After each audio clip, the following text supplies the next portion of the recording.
네, 다음은 경제 용어나 경제 상식을 보다 알기 쉽고 재미있게 풀어보는 시간이죠. 네, 경제 아는 만큼 보인다. 화면으로 함께 확인하시죠. 빠르게 변화하는 사회 흐름과 생존 경쟁 속에서 치열하게 살아가는 현대인들에게는 자신의 내적 갈등이나 사회적 관계로 인해 공통적으로 지니고 있는 것이 있다.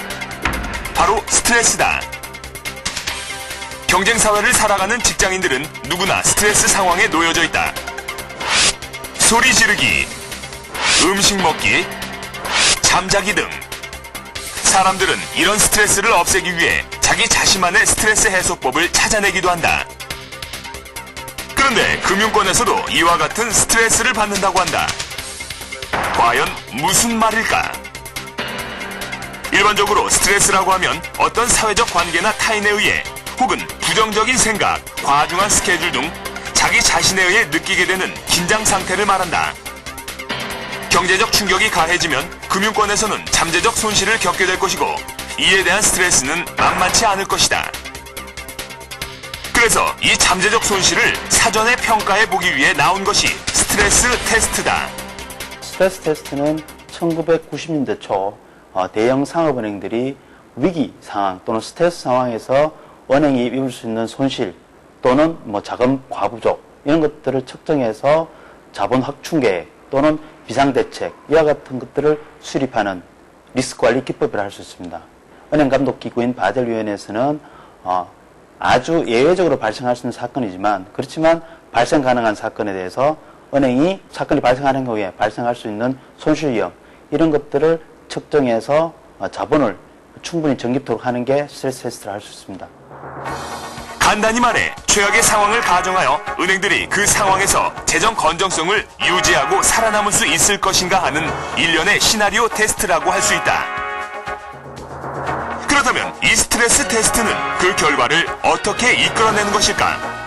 스트레스 테스트는 시나리오 분석 방법을 쓰고 있습니다. 시나리오는 것은 역사적 시나리오 또는 가상 시나리오 방법을 써서 스트레스 테스트를 실시하고 있습니다.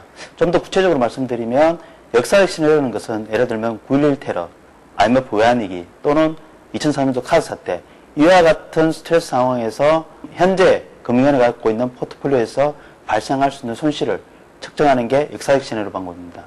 또 하나의 방법인 가상 시나리오 방법은 과거에는 발생하지 않았지만 미래에 발생 가능한 시나리오에 대해서 통계적 방법을 통해서 측정해서 현재 은행이 가지고 있는 포트폴리오에서 발생 가능한 손실을 측정하는 게 가상 시나리오 방법입니다.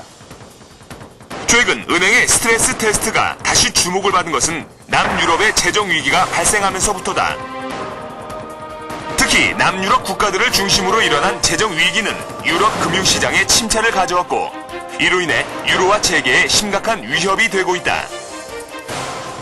이 때문에 최근 유럽 연합 차원의 해결책이 요구되고 있다.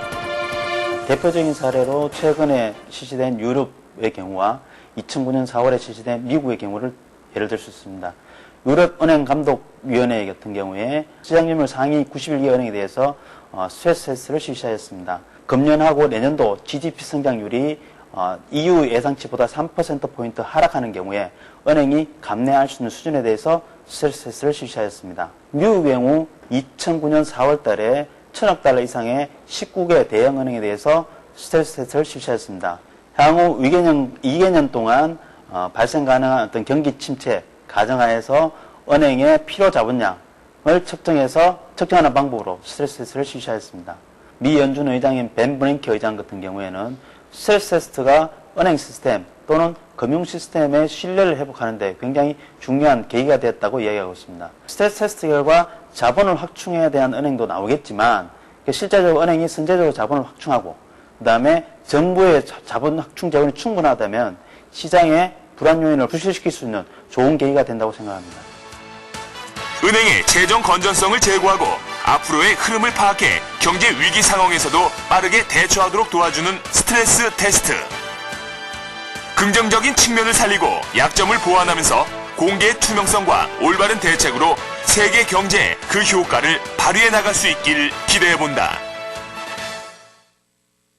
가스 요금의 인상 시기가 가을 이후로 미뤄질 전망입니다. 네. 당초 이달부터 시행하려 했던 가스 요금 원가 연동제 시행을 당분간 미루기로 한 것인데요. 아무래도 이 공공요금 물가 인상이 소비자 물가에 상당히 큰 영향을 줄 수 있다는 것을 고려했다고 볼 수 있겠죠. 네, 그에 따라서 전기요금 등 다른 공공요금의 물가 인상도 조금 뒤로 밀릴 전망이라고 하는데요. 당장 한 푼이 아쉬운 우리 서민들에게는 참 반가운 소식이 아닐 수 없지만 어차피 가을 이후에 좀 조정이 되고 나면 그것이 경기에 미치는 영향은 더 클까 봐 또 그것이 또 걱정입니다. 아무쪼록 우리 정부의 좀 현명한 물가 안정 대책이 나왔으면 하는 바람입니다. 네, 저희는 다음 시간 더욱 알차고 재미있는 경제 소식 갖고 찾아오겠습니다. 함께해 주신 여러분 고맙습니다. 고맙습니다.